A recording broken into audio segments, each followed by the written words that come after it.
নোয়াখালীতে মাদকের বিরুদ্ধে জনতার অবস্থান আরও জোরালো। নোয়াখালী জুড়ে চলমান মাদক বিরোধী অভিযানে এবার সরাসরি মাঠে নেমেছেন সাধারণ মানুষ। এরই ধারাবাহিকতায় আজ বেগমগঞ্জ উপজেলার ৩ নম্বর জিরততলী ইউনিয়নে জুমার নামাজের পর যুব সমাজ ও এলাকাবাসীর উদ্যোগে মাদক বিরোধী বিক্ষোভ মিছিল অনুষ্ঠিত হয়।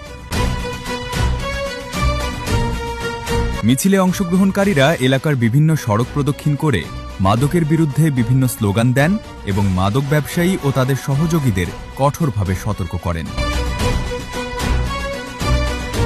বক্তারা বলেন, সমাজকে মাদকমুক্ত করতে হলে প্রশাসনের পাশাপাশি জনগণকেও ঐক্যবদ্ধভাবে এগিয়ে আসতে হবে।